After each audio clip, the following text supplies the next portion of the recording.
Trump declares North Korea a sponsor of terrorism, but experts warn move may trigger World War III. Donald Trump has officially declared North Korea is back on the U.S. watch list for state-sponsored terrorism amid rising tensions over Kim Jong-un's nuclear weapons program. The U.S. president made the announcement on Monday as he blasted North Korea for repeatedly supporting acts of international terrorism, including assassinations on foreign soil, believed to be a reference to the murder of Kim Jong-un's half-brother Kim Jong-nam earlier this year. The designation will allow the U.S. to impose more sanctions which will be announced on Tuesday. President Trump said, in addition to threatening the world by nuclear devastation, North Korea has repeatedly supported acts of international terrorism, including assassinations on foreign soil. This designation will impose further sanctions and penalties on North Korea and related persons and supports our maximum pressure campaign to isolate the murderous regime. He added that North Korea, who was removed from the list in 2008 under then-President George W. Bush, should have been relisted a long time ago. Ed Royce, the Republican chairman of the House of Representatives Foreign Affairs Committee, called the decision an important step in our efforts to apply maximum diplomatic and financial pressure on Kim Jong-un. However, Democratic Senator Edward Markey dismissed the designation, adding it ratchets up the rhetoric but does nothing to hold North Korea accountable for its weapons program.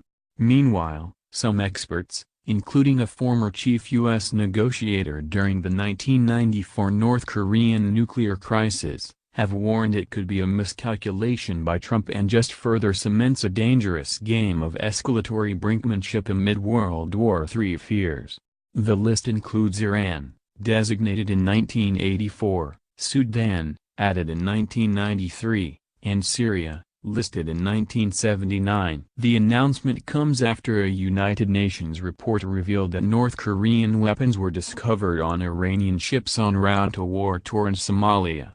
According to the report, the Iranian ship was smuggling machine guns from North Korea to arm militants in Somalia and Libya. One UN diplomat earlier asked, why are Iranian and North Korean small arms finding their way into Somalia from Libya? Do they date from before the arms embargoes against both North Korea and Iran? How did they get there from Libya? It certainly emphasizes the point that Somalia is a country awash with arms and still very fragile. Earlier this year a North Korean ship was also seized after it was caught carrying a huge supply of weapons to Egypt. More than 30,000 rocket-propelled grenades discovered on board the freighter named the Ji-shun, which the Hermit Kingdom had decorated with deceptive Cambodian colors. The designation follows Trump's return from a 12-day, five-nation trip to Asia in which he made containing North Korea's nuclear ambitions a centerpiece of his discussions. The rogue state has made no secret of its plans to develop a nuclear-tipped missile capable of hitting the U.S. mainland and has fired 2 missiles over Japan in the second half of this year.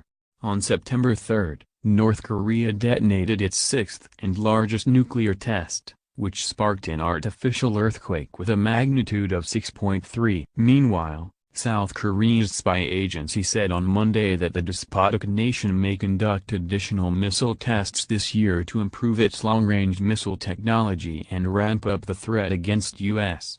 However, experts believe the state sponsor of terrorism designation will be largely symbolic as North Korea is already heavily sanctioned by the U.S. State Secretary Rex Tillerson added, the practical effects may be limited but hopefully we're closing off a few loopholes with this. In his announcement, Trump remembered Otto Warmbier, the college student from Ohio who died in June shortly after his return from North Korea, where he was held for more than a year. His death caused outrage in the United States and further inflamed tensions with Pyongyang. But a U.S. intelligence official has warned that Trump's last move could backfire and escalate tension further amid fears nations are on the brink of triggering World War III. Speaking on condition of anonymity, the official said Kim could respond in a number of ways, including renewing missile or nuclear tests in a very volatile environment. The official added that the move could also damage U.S. relations with China, who Trump has repeatedly been pushing to put additional pressure on the despotic regime. Meanwhile, others have argued that relisting North Korea will sever any chance of dialogue. The nation had been removed under the Bush administration in 2008 in a bid to encourage denuclearization talks. Robert Gallucci, the chief U.S. negotiator during the 1994 North Korean nuclear crisis, said, "I don't see how this helps, and it might just be an important miscalculation." Harry Kazanis, director of defense studies at the Washington, D.C.-based public policy think tank Center for the National Interest, added, "Sadly, this action by the Trump administration just further cements a dangerous game of escalatory brinkmanship where neither side is giving the other any off-ramp." North Korea was first put on the U.S. terrorism sponsor list in 1987 after the bombing of a Korean air flight that killed all 115 people aboard.